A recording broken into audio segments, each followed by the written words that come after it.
about her. So Reverend Kathleen is a unity minister and a spiritual life coach whose mission is to help others discover freedom and create joy while doing so. She became a licensed Unity teacher in 2016, was a spiritual leader at Unity of Central Mass from 2018 to 2021. And she's graduated with a Master's of Divinity degree from Unity Worldwide Spiritual Institute in June of 2022. She is passionate about sharing Unity teachings and has been blessed with many opportunities to guest speak at a variety of Unity churches in both the United States and Canada. Her ministry work includes coaching people in recovery from addictions, and she thrives on helping people focus on developing spiritual practice. All are welcome and included, no exceptions. So if you need a good spiritual coach, she kicks it. She's awesome. We love her. And welcome, Reverend Kathleen.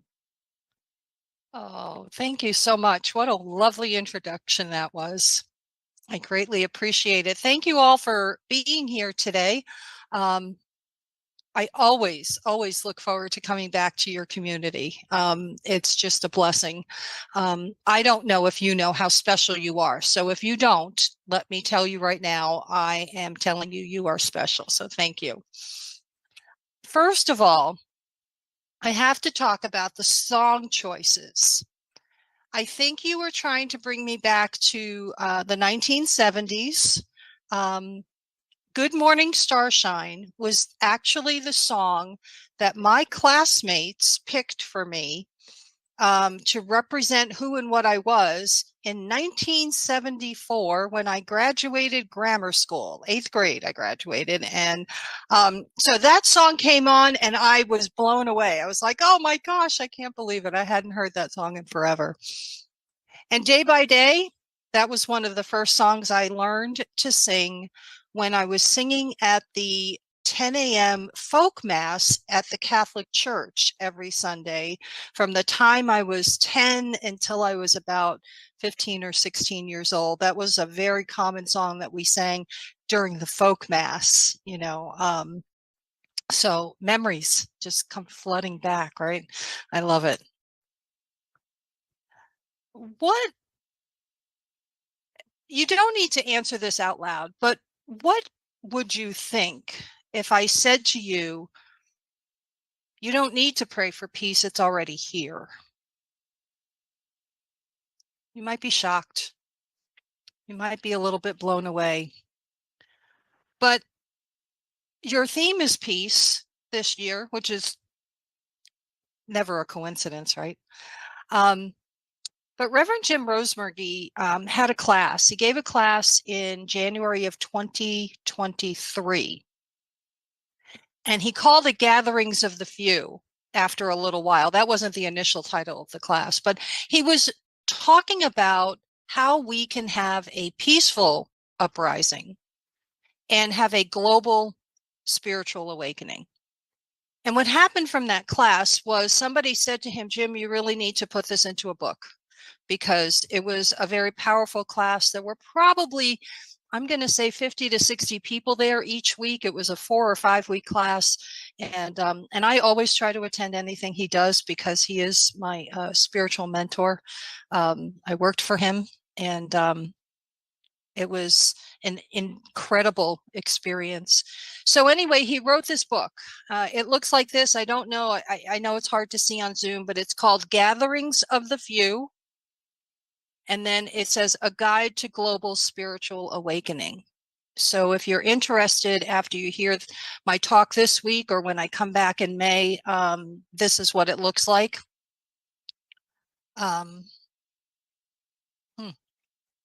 You know, when I found Unity, I was kind of blown away by the fact that everything I thought I knew, I really didn't know. I thought I had lots of truth inside of me, and Unity encouraged me to question. And that was the first time I had ever been encouraged to question anything. I grew up in a family that never questioned anything. You don't question authority. You don't question priests, nuns, doctors, lawyers. police officers. You just don't question. They're right, you're wrong, do what they tell you to do, period. I got to Unity at the end of 2009, and all of a sudden, Jim was the senior minister there. That's how I met him. I got there, and I was hearing him say ridiculous things, right? Ridiculous things like, it's okay to question. If you're questioning, that's all right. And what is this man talking about, right? We don't have to take the Bible stories literally. What? What do you mean we don't have to take the Bible stories literally? He was rocking my world, not to be mean, I figured out, right? But it was rocking my world. What are some other things? Oh, the Christ presence is in every one of us. Now, wait a minute. I've watched some news stories and I see headlines. You can't be telling me that the Christ presence is in everybody. And yet today I do believe that. I've come to understand that a little bit more. There's only one presence, one God, one universal power, but there are many paths to that power. Right?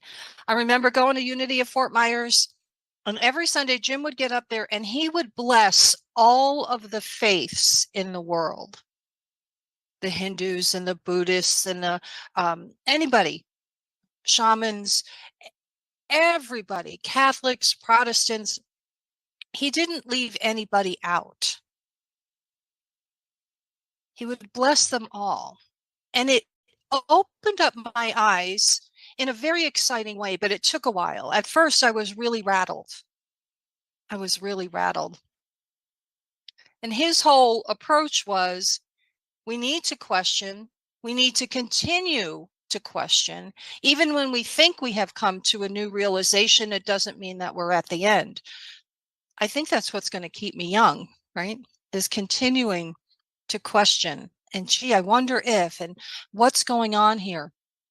So when I say to you, peace is here, maybe it's possible. Maybe it's not showing up the way we think it should. But I wonder if peace is here means that I have all of the peace I could possibly want inside of me, and that it's something I need to share with the world. And if a few of us get together and we do this together, maybe that's how a global spiritual awakening can happen. That's kind of the premise of the book. Jim said it's an invitation to those concerned about the future of humanity and the future of our planet. Anybody here not concerned? Right? We're seeing things outside of ourselves that can really be of great concern. Right? So here's an invitation to become one of the few. When I finish this talk today, that's what I'm going to say to you. Would you like to be one of the few? It's something to consider. You don't have to answer that question today. Nobody's going to grade you on it. Nobody's taking notes. Okay? So it's purely up to you.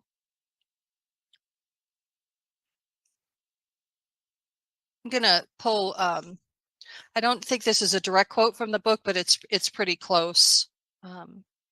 Most religions hold a hope that their spiritual giants will return to bring a world of love, peace, and joy. However, the spiritual giants showed us a way of life, of love, of compassion, and non-resistance. They showed us how to use spiritual principles. It's humanity's responsibility to unite and use these tools. So what is he saying here? A bunch of us, I mean, if I was raised Catholic, we were taught about Jesus dying on the cross for our sins and what a sinner I am and all of that other stuff. I remember hearing that a lot. Go to confession, get this stuff out, etc.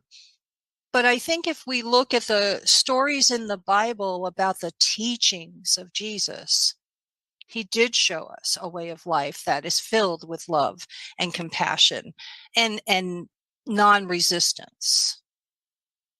I do know that he flipped the tables in the temple.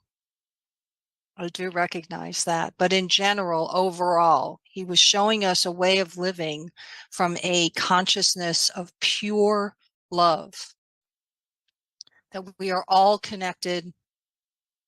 I think I said this to you guys once before. You know, we're all connected. You can't break that bond. And so you're stuck with me for life. Yes. Sorry, not sorry. So Jim's premise in the book, and something I would like to just kind of point out here, is that it is important to think about this, that these giants, whether it be people who followed Buddha or Hindus or whoever a person's higher power is, whatever that may be, we are shown what to do, but it is up to us to actually do it. It is up to us to take the actions, right? It's kind of like this idea that God is not doing anything through us. God is being. God is beingness, so to speak. It's up to us to take the action in this human experiment we're in, so to speak.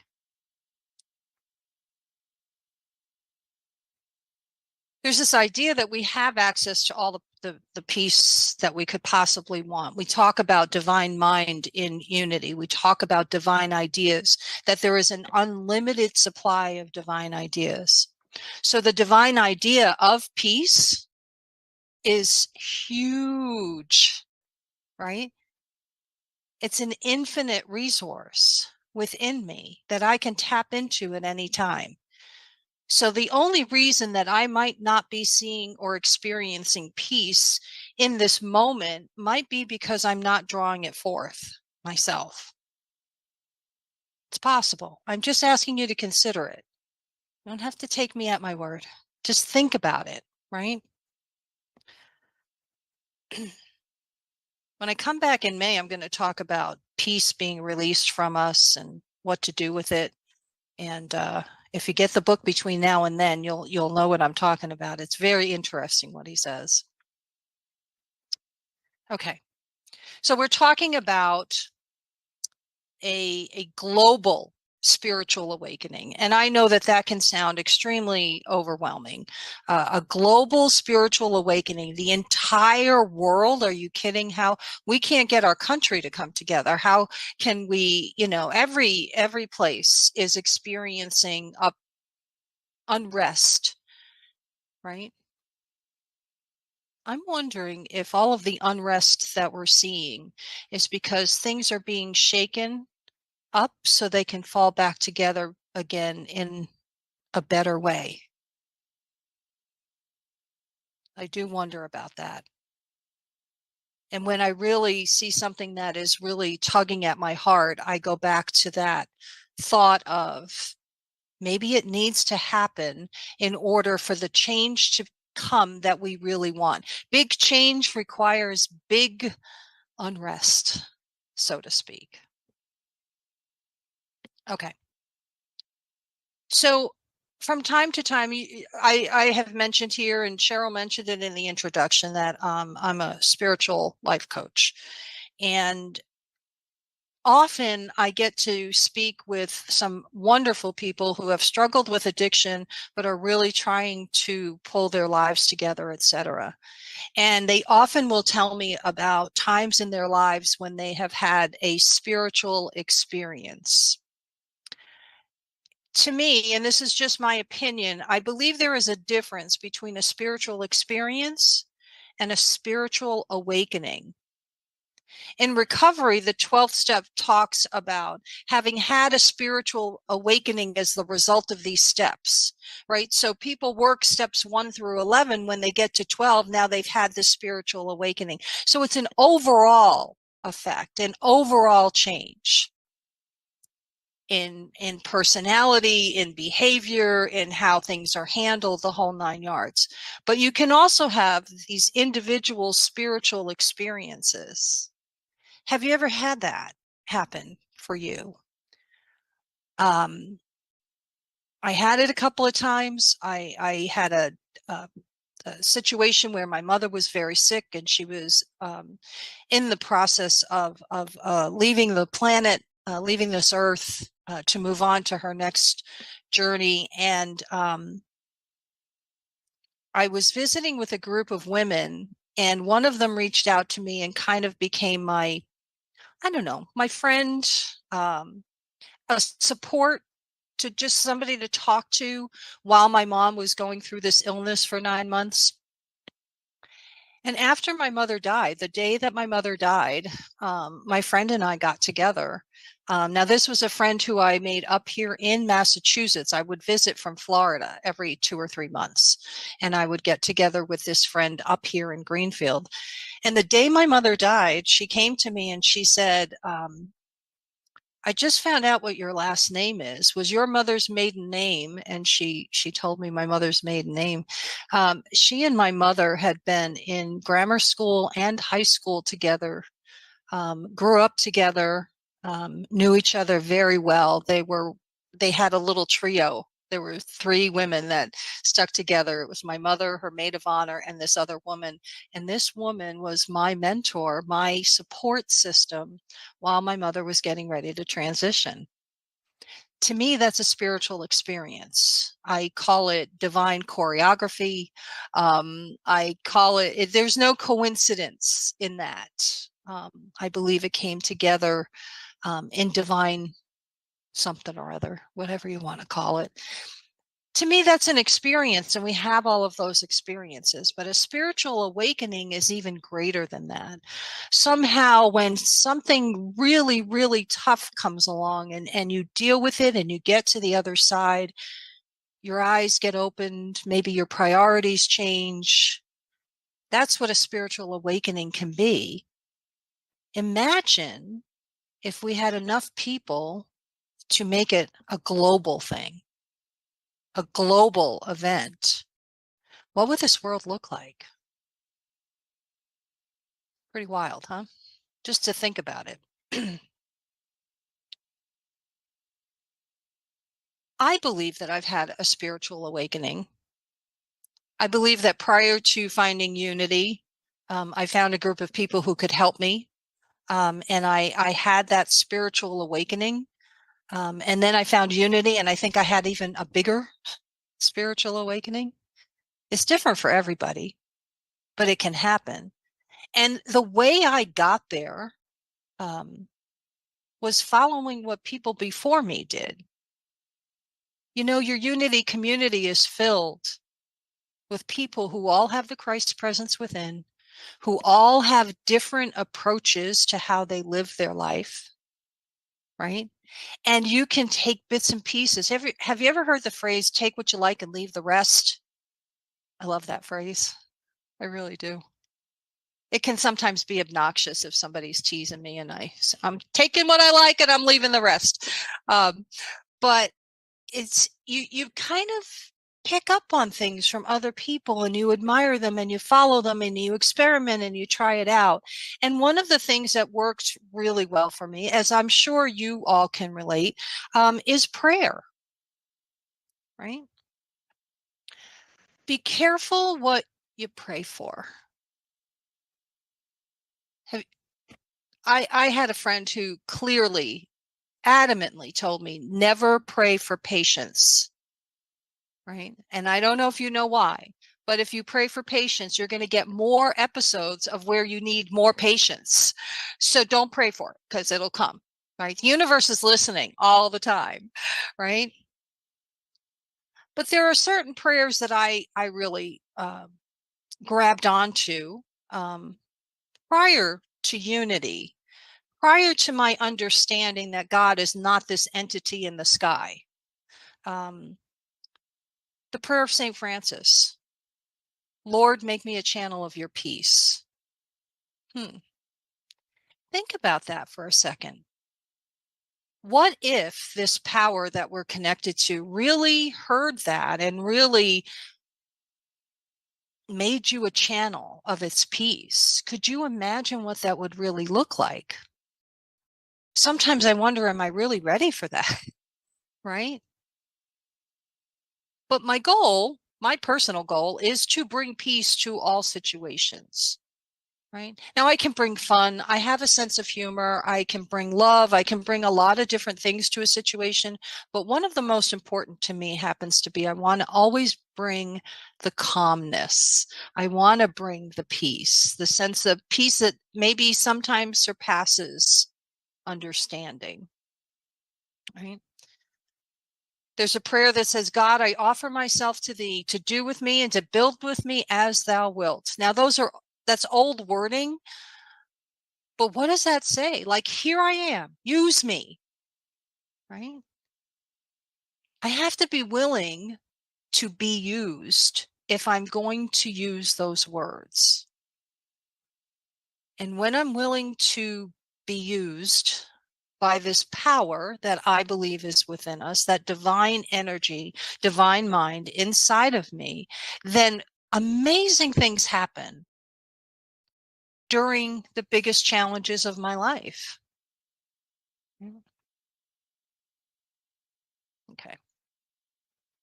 So in January 2023, Jim gives this class, and he says the idea is to reveal the way to an individual spiritual awakening, where you can use spiritual principles enabling you to be changed in the twinkling of an eye. Now that's from 1 Corinthians chapter 15, verses 52 and 53. Behold, I tell you a mystery. We shall all be changed in a moment, in the twinkling of an eye. Right? Personally, with the spiritual awakening that I experienced, it was like the twinkling of an eye. If you saw me before it happened and then you saw me today, you would not recognize the two people at all. I know that. I know that. I know this is going to be very, very, very difficult for you to believe. But if you saw me walking down the street prior to my spiritual awakening, you probably would have crossed the street to avoid contacting me. And I have to giggle a little bit about that because my mom used to do that sometimes. She used to cross the street when she saw somebody coming who she thought she was supposed to know, but she couldn't remember their name. So she would quick drag me across the street as a little girl so she wouldn't have to introduce me. So that's why it kind of gives me a little giggle. I loved her. Oh my. All right. So we shall all be changed in a moment. The thing is that we don't ever know when this light bulb is going to go off. But when it does, it changes everything. And there can be little light bulbs too. They don't all have to be grandiose. But what we're looking for here, based on his book, is a spiritual awakening, individually speaking, so that we can then gather just a few of us at a time and start this peaceful uprising. Does that sound interesting to you?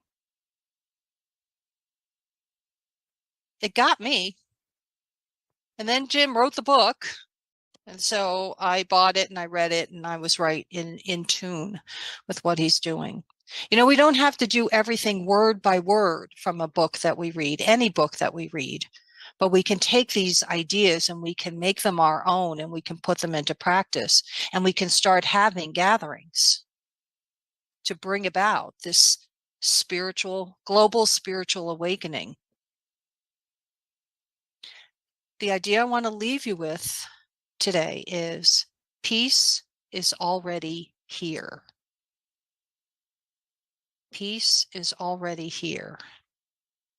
We're going to talk more about that on May 12th.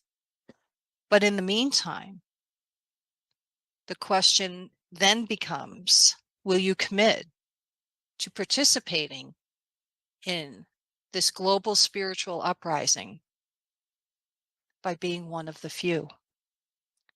You are all cordially invited to be one of the few. I can't wait to talk about this more. And so it is. Amen. And now we're going to meditate on this just a little bit. Okay. So if you will just get comfortable wherever you are. And if you have anything on your lap, any notes or anything, just put them aside and begin by taking a few slow, deep breaths. Inhale and exhale. Just focus on your breathing. Feel your body's relaxing with each breath. Your muscles release just a little bit more.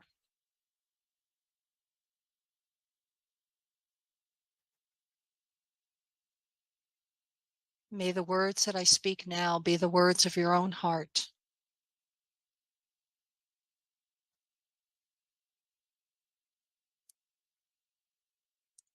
The answer to any question is always spiritual.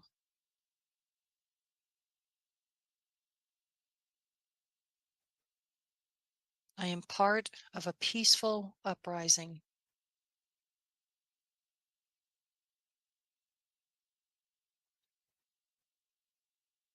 It only takes a few of us, and I am one of the few.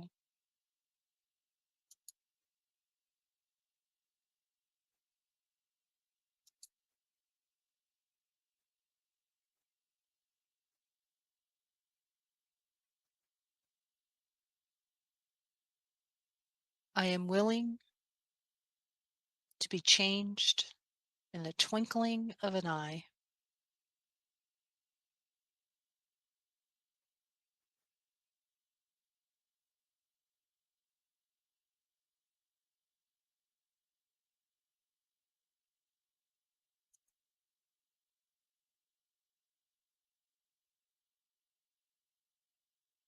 I believe I am filled with divine love.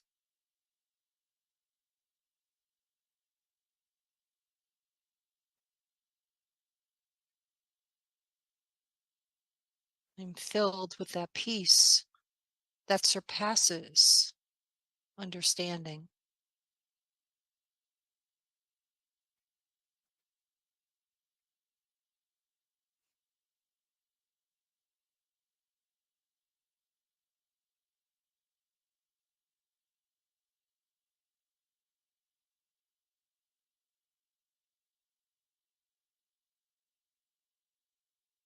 I am willing to unite with others, to use spiritual principles to show others a way of life filled with love, compassion, and non-resistance.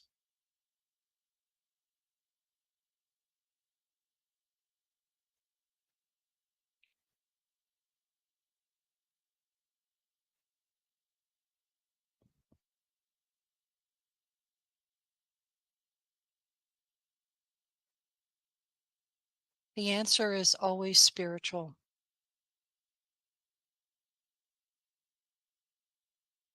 I am part of a peaceful uprising.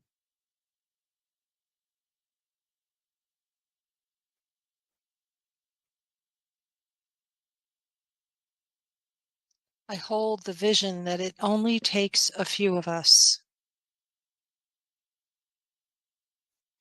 and I am one of the few.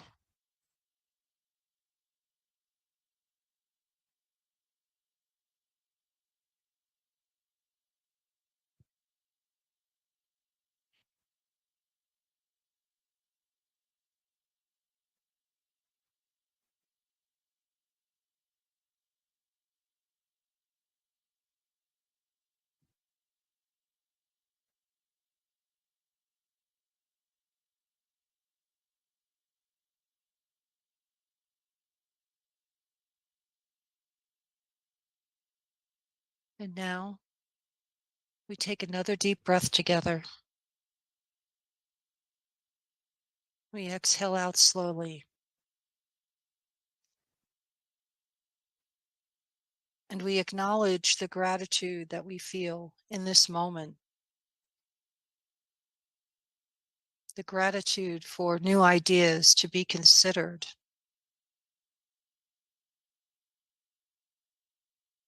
The gratitude for the ability to ponder new concepts.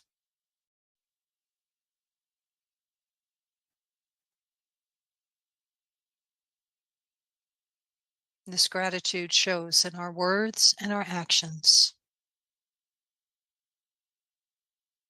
And so it is. Amen.